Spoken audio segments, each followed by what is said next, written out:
안녕하세요. 퀀트5입니다. 7월 1일 아주 짧은 퀀트 이야기 네 번째를 시작합니다. 지난 세 번째와 마찬가지로 부제는 A Metric That Beats 코스피입니다.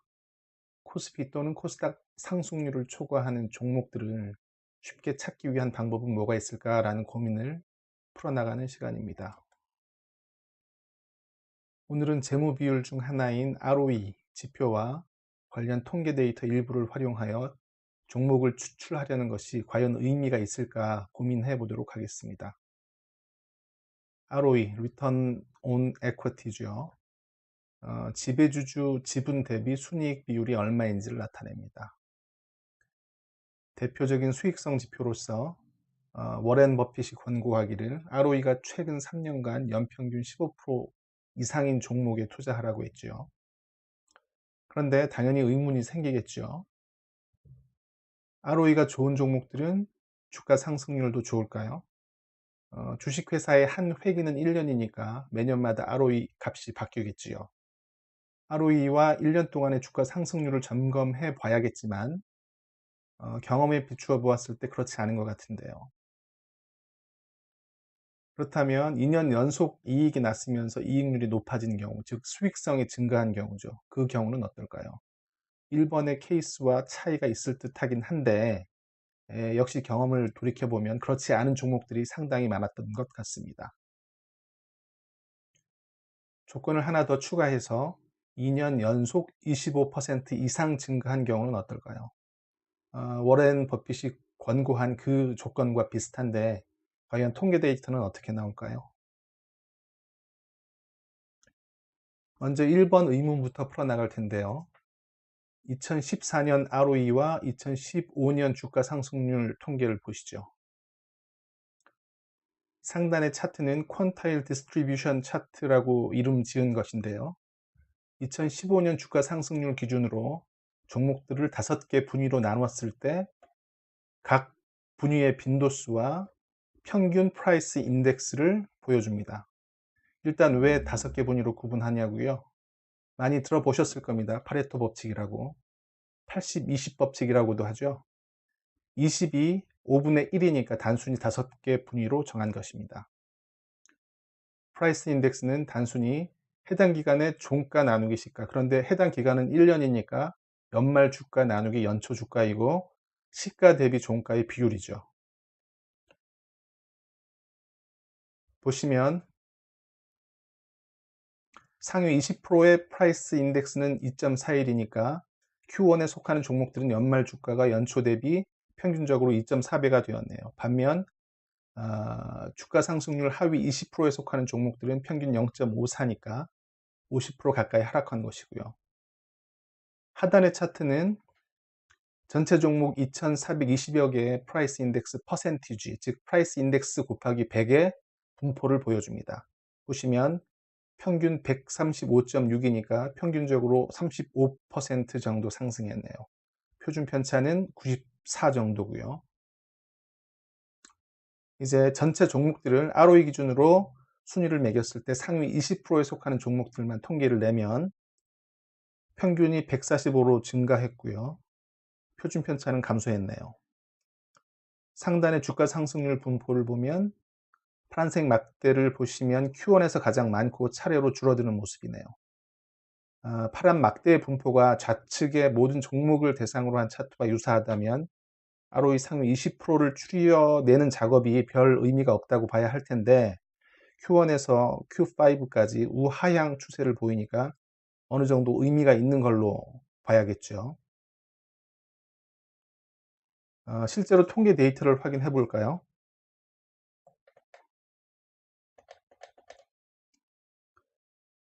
보시는 화면은 트레이드5 퀀트의 초기 화면입니다. DB 설정을 선택하고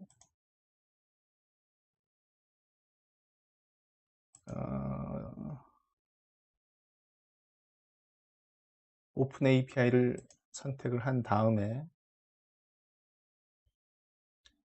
일단 히스토리 메뉴로 들어가 보겠습니다. 이미 수행한 작업들 결과 목록들인데요. 그 중에 제가 원하는 걸 한번 찾아보겠습니다. 이놈이군요.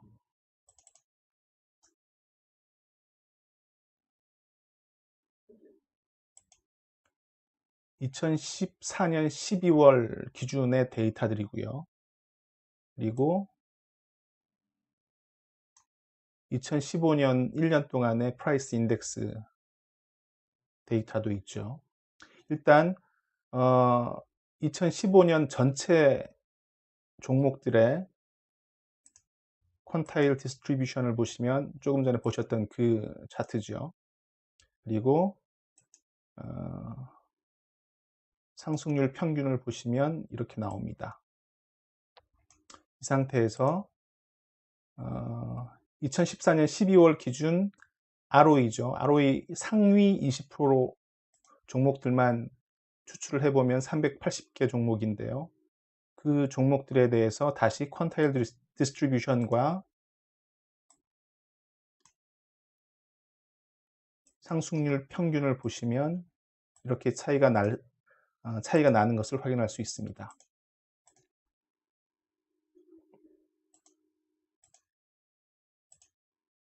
다시 슬라이드로 돌아가 보죠.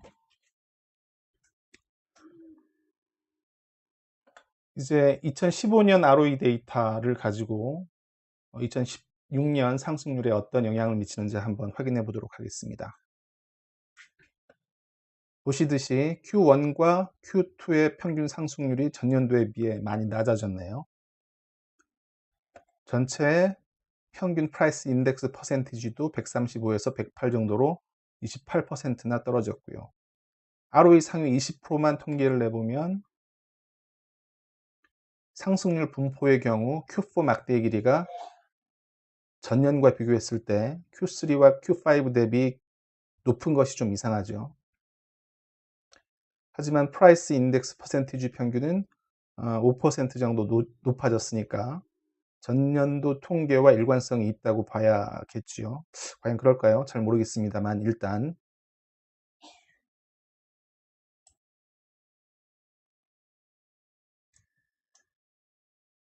다음 해 통계를 보시죠.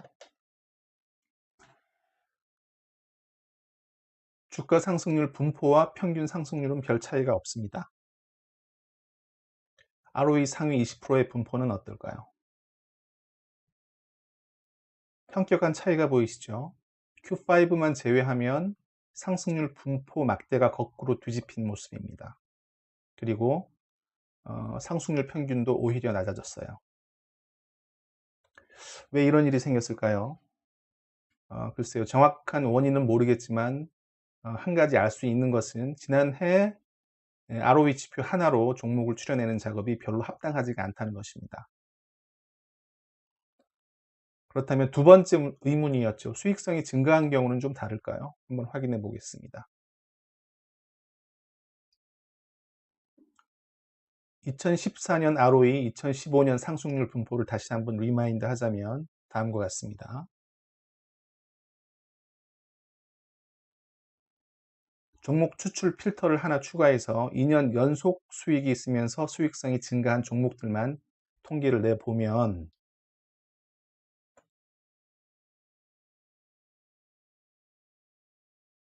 2014년 15년 통계의 경우는 분포 측면이나 평균 상승률 측면에서 조금은 개선된 효과를 볼 수 있습니다. 이제 2015년, 2016년 경우를 보시죠. 마찬가지로 동일한 필터를 추가를 하면 조금 개선되었죠. 마찬가지로. 그런데 문제는 2016년 데이터와 2017년 통계 사이의 관계였습니다. 마찬가지로 필터를 추가한 이후의 데이터를 보시면 이 필터를 추가하기 전과는 좀 달라진 모습을 보여주네요.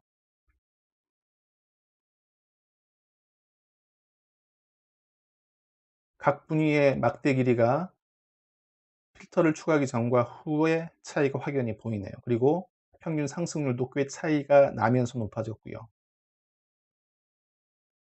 그런데 이 경우는 지난 두 해의 데이터에 대한 것과는 좀 다릅니다. 이 두 데이터의 차이인데요. 다시 한번 보시면 110과 104의 차이인데 한번 보시죠.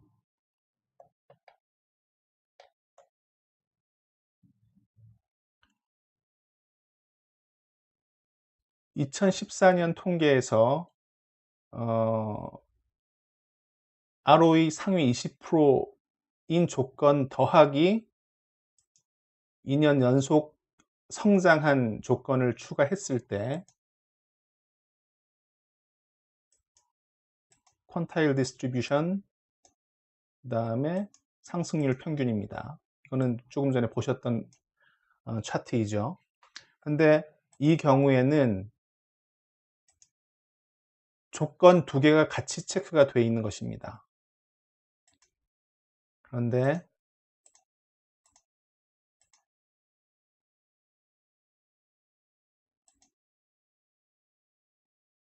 2016년 데이터를 보시면 일단 전체를 한번 확인해 보죠. 전체는 아까 보셨죠.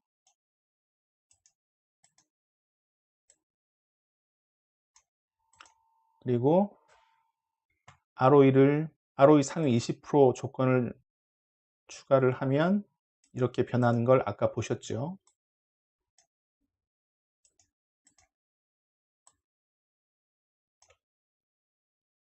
그런데 2년 연속 성장한 조건을 추가하면서 ROE 상위 20% 조건을 뺐을 때 조금 전에 그 데이터 110의 데이터가 나온다는 것입니다.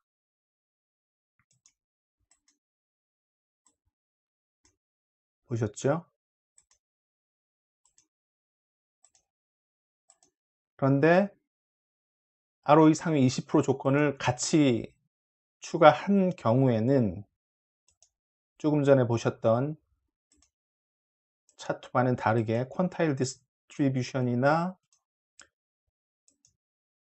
상승률 평균에서 더 나빠지진 않았지만 아무튼 전체와는 차이가 없다는 겁니다. 결론적으로 얘기를 하자면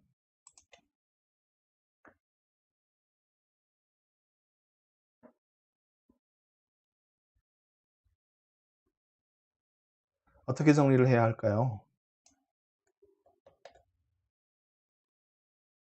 종목 추출 조건, 즉 사용한 필터와 통계 데이터의 일관성에 의문이 조금 생기는데 어떻게 정리해야 할까요? 추측을 하자면 1년 상승률과의 상관도 측면에서 ROE 상위 20%를 추려내는 것보다 수익성이 증가한 종목들을 추려내는 것이 더 효과적일 수 있겠네요. 다시 한번 실 데이터로 한번 확인을 해 볼까요?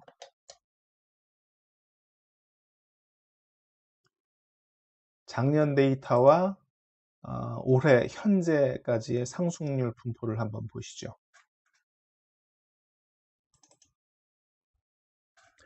일단 전체 종목의 퀀타일 디스트리뷰션 그리고 상승률 평균은 이렇습니다. 108%, 108%네요. 그런데 ROE 상위 20%를 추려내면 그 결과는 퀀타일 디스트리뷰션과 프라이스 인덱스 퍼센티지 상승률 분포 측면에서 별로 차이가 없죠. 하지만 2년 연속 성장한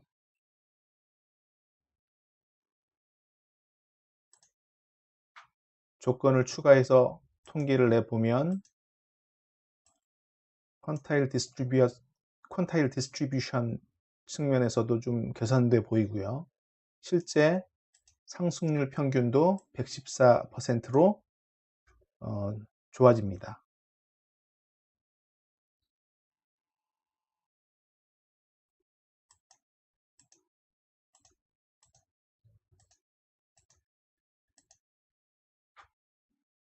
다시 한번 확인을 해 보시면 전체 108%에서 성장성이 증가한 필터를 추가했을 때 상승률 평균이 좋아지는 걸 확인할 수가 있죠.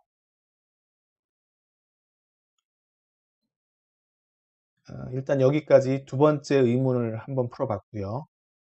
마지막으로 세 번째 의문을 한번 풀어보겠습니다. 2년 연속 25% 이상 증가한 경우는 어떨까요? 수익성이 증가하는 것에 제약이 하나 더 많아진 것입니다. 종목을 추출한다는 목적에서 이 조건을 추가하는 것이 과연 효과적일까요? 2014년, 2015년 데이터와 2016년 상승률 통계를 보시죠. 우선 2014년 단독으로 영향을 한번 보면, 그러니까 2016년 상승률 통계에 어떤 영향을 미치는지 보면 퀀타일 디스트리뷰션과 그다음에 평균 상승률 측면에서 별 영향을 미치는 것 같지가 않죠. 이건 어찌 보면 당연한 결과겠지요. 2014년 ROE 데이터가 2016년 상승률까지 영향을 미친다는 것은 좀 예측이 되지가 않죠. 2015년 데이터가 2016년 상승률에 미치는 영향을 보면 이거는 아까 보셨듯이 분명히 상관관계가 있다고 보여지는 것이고요. 이 시점에서 Q1과 Q5의 빈도를 한번 확인을 해보죠. 28%와 7.5%입니다. 그런데 2년 연속 25% 이상 증가한 경우는 상승률도 증가했을 뿐더러 Q1과 Q5의 빈도가 개선된 것이 보입니다. 28%에서 32%, 7.5%에서 35%. 각각 Q1은 증가했고 Q5는 감소를 한 거죠.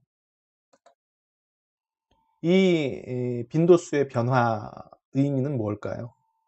이게 일관성이 있다라면 종목을 추출하는 관점에서 볼 때 어떻게 보면 효과가 있을지도 모르겠는데요.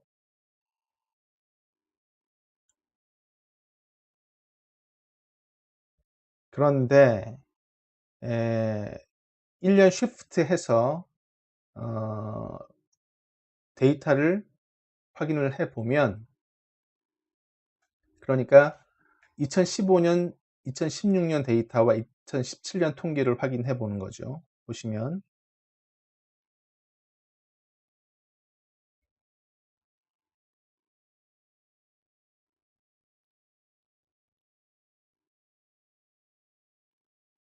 2년 연속 25% 이상 증가했다는 조건을 추가했을 때 Q1과 Q5의 빈도수가 개선이 됐다기보다는 더 나빠지는 데이터를 보여줍니다. 물론 이 두 번의 통계만 가지고는 결론 지을 수 없습니다만 일관성을 확인하기가 어렵겠네요. 애초에 그런 기대를 한 게 무리였을 수도 있겠어요. 결국은 종목을 추출하고 투자 또는 매매할 것들을 선택하는 것의 문제인데, 여태까지 우리가 한 작업들의 의미가 전혀 없는 건 아니겠죠. 희망을 갖는다면 2,000개 이상의 종목을 100개 이하로 추려낼 수 있다는 것입니다.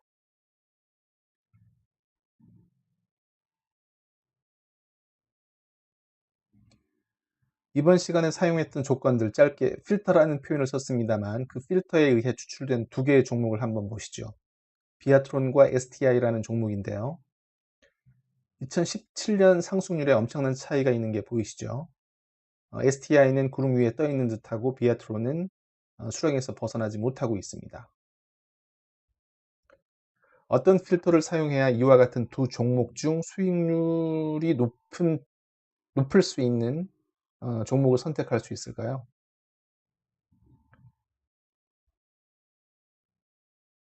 오늘도 결론은 종목들에 대한 본질적인 이해가 우선되어야 하지 않을까라는 것입니다. 인베스토피아에 언급된 퀄리테이티브 어널리시스에 대한 내용을 다시 한번 보여드리면서 얘기를 마무리하겠습니다. 고맙습니다.